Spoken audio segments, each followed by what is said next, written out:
Дикого оленя задавили. Ну так по шкуре дикий олень-то не очень большой вроде бы.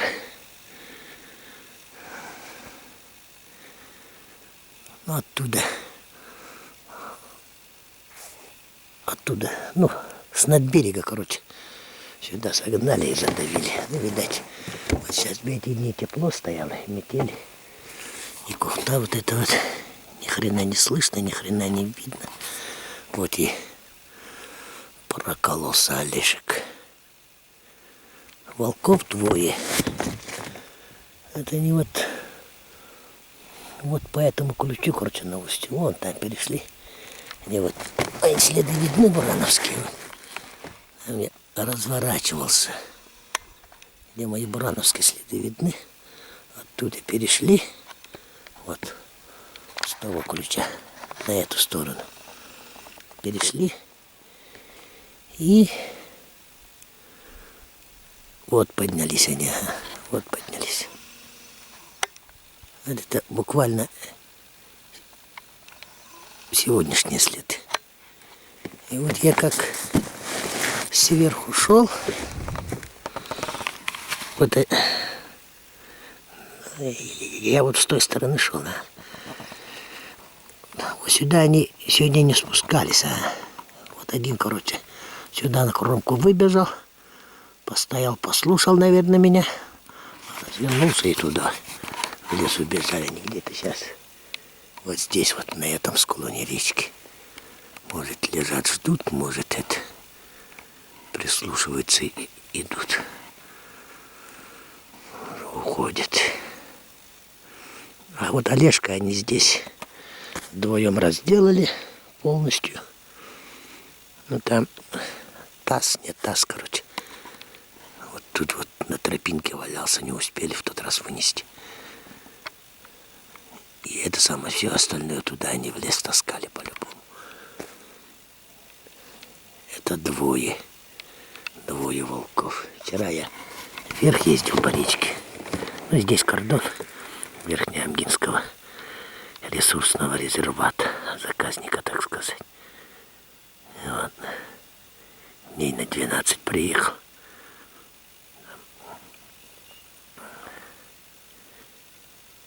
И вверх, когда я скатался, это сколько я километров вчера ходил? 8, 9, ну где-то десяток, может быть. Вчера их не следы, это днем ранее там были. И они по той стороне речки сюда обратно пришли. А этого Олежка они задавили. Это буквально на днях. Это где-то после Нового года. В числах 3-х, 4-х, может быть. После нашего проезда. Ну, опять же, на Буранке. Если после нашего проезда они на Буранке должны были натоптать. Или они... Ну, вдвоем-то они много натопчут, что ли. Вдвоем сразу на месте и едят. Это когда большая стая, вот старшие это, кто посильнее, жрут, а маленькие кругом бегают, дожидаются своей очереди. Тогда вот бывает возле задранка сильно натоптано. А тут, видишь, их только двое. Самец с самкой. Так что они это натоптали. Это самка. Еще не заморожена. Это местные волки. Запасаются. Видишь, всего оленя стаскали. Половину-то сожрали, наверное. Половину кости, там ноги. Тут ничего не валяется. Определить требуется возраст и прочее. Задранка. Ну ладно. Сейчас пойдем туда. Капканы уносить надо это. Ну там в лесу надо ставить. Здесь тот толк. Все равно заметет. Так вот. Начинаем работать. Ну вот тут где-то закопал. А вот это и место отдыха. Вот. Зверя задавил, поел, и вот как лежал, вот на лёжке вот это вот, чуть розоватый снег. Это он Ну, весь кровишь. Пока задавит это, пока жрет. Теплая кровь-то измазался. Вот они, ну вот, поднимаются туда наверх. И не вижу, чтобы они дальше что-то тащили. Где-то в этой области все ноги эти закопаны. Одна самка, это вот самец ссал, помечал. Так-то не маленькие волки, а. Там вот сейчас вот по этой трубке петлю добавлю. Здесь у меня уже капкан под след стоит. Вот один след, на втором следу, вон там, на том, на дальнем. Вот этот первый-то он может перешагнуть. И там еще на спуске петля тоже стоит. Сейчас тут петлю поставлю. И придется обратно идти на буран. Там тоже петлю, что ли, поставить. Мало ли что-то начнет лазать. Их двое. И там на спуске петлю и капкан поставить. У меня 2 капкана только. Петли-то еще есть. Но одну я здесь поставил. Я закрыл, подмел. Сейчас обратно уходить буду, эти следы тоже подмету. Где-то здесь, олени они по частям закопали. Дальше вроде не уносили. Дальше вроде не уносили. Вот одна петля. Вот как видите, все равно через эти ветки он, короче, будет голову прогибать. И может, если как ну как обычно на открытом месте поставить, то может под петлю поднырнуть. Я петлю эту пониже опустил, и вот ниточку еще растянул, чтобы он когда подныривает, это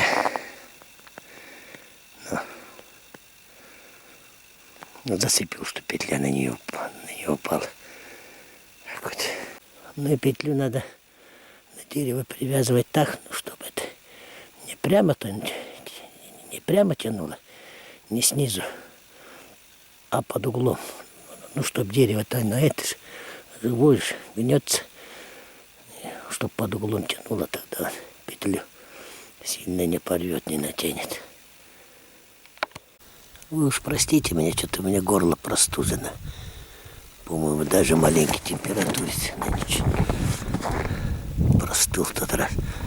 Там наледь провалились. Километров. Ну, отсюда получается 60 до поселка. До кордона десяток. Провалился. Вот. Петлю поставил. Вон заход. Такой вот. Это подальше от волчьего захода. Ну там раза 3-то уж точно ходили. Раза 3 точно ходили. А что может это? Ну подальше отойти пришлось. Метров 50. Вот так вверх.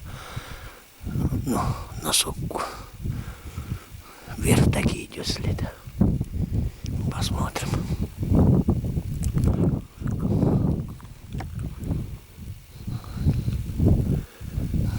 Где еще ваши следы найти? Вороны что-то заглохли. Чего они орали? Может друг на дружку, может волк близко. Так-то следы-то вчерашние, позавчерашние. Вчерашний след есть, а и до этого бегали. Ну вот, приехали с 3 по 15. По 15 число тут жить надо. Ресурсный резерват Верхнеангинский.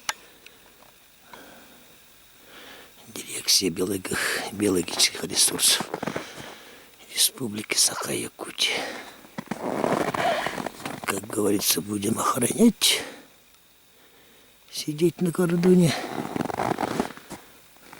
Вот, летом прибивала. Стоит. Детишка уже спрашивает, а что, поедем летом вам понравилось им нынче тут? Летом тоже проедем, наверное, с ребятами договорюсь. На пару недель. В конце июня. В начале июля. Приехать надо. Недельки 2 пожить. 2-3. А тут у нас задание, как говорится, сидим, охраняем кордон. И еще вот волков этих. Ну, снегу, тут много волков-то нет, тут 2 штуки рядом бегает. А там вверх куда-то далеко ехать. Там ребята, в этой венке-то все сейчас по местам охотятся. Они разберутся. По рации говорят, какая-то большая стая вниз пошла. Это уже дня 4 назад. До сюда что-то еще пока не прибежали, не проходили тут. Но эта парочка тут бегает постоянно. Здесь олени стояли. Штук 60 с лишним было у Павла Прокопьевича. Павел Прокопьевич Павлов. Вот это. И вон изгородь. Но так-то долго они тут держали оленей-то. И буквально 3 года назад, 4 года назад всех оленей тут кончили уже. Вот эта парочка бегает там лет один-то здоровый самец, то здоровенный самец, старый.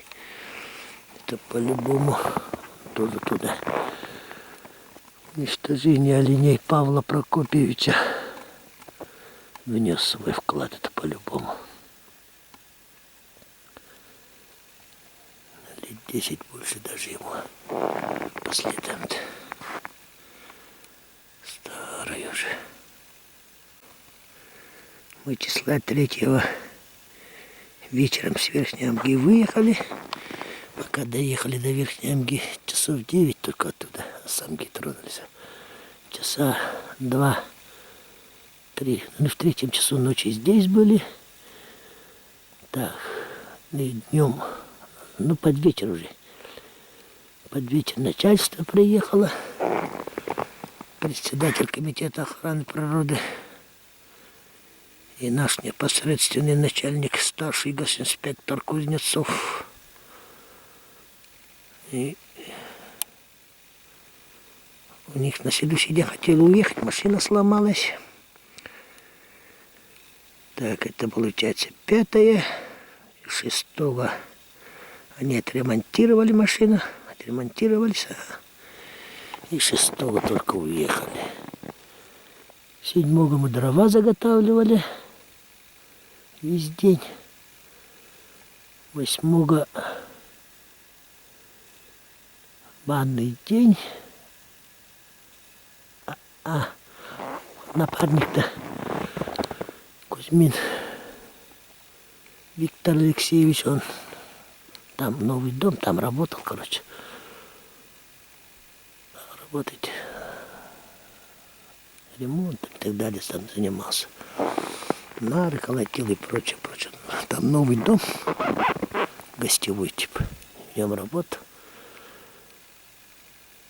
И где-то 9-го я вниз поехал. И оленя этого нашел. И следы свежие.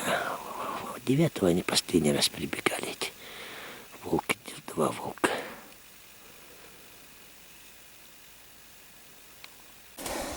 О, налимчик.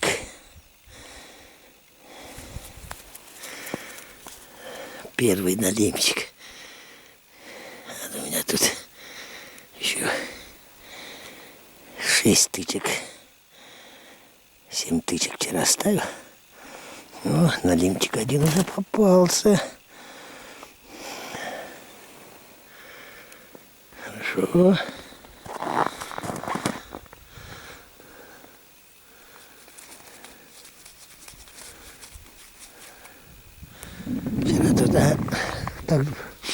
Вчера тут двух резей-то поймал. Сегодня тоже попробую порыбачить на удочку. Так, ты не сильно маленький, такой хороший. Ну вот, результат рыбалки. Пара халюзей и 2 налимчика. Один так называемый галстучек, а другой, ну скажем так, большой галстук.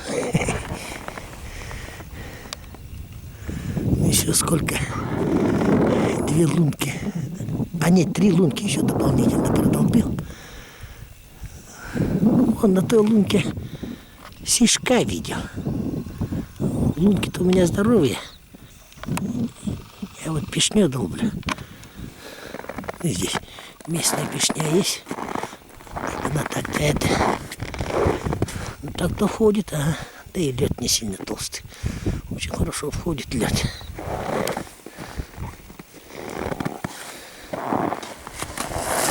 Ну так, ужин с обедом есть, как говорится. Вечером по темноте прискочу, еще раз проверю.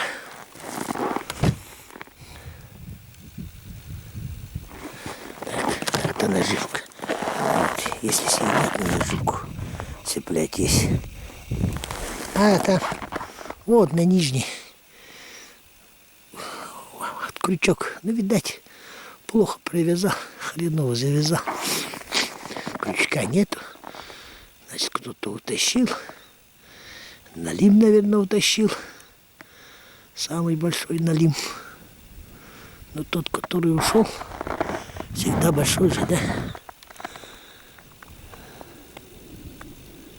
Ладно. Что-то менять надо. Ну там этот... Виктор говорил, что надо вверх по небу чаю там под перекатом. После обеда туда съезжу. Приеду пообедать, да после обеда туда. Там лунку продолбить попробую. Если не промерзла. Вот.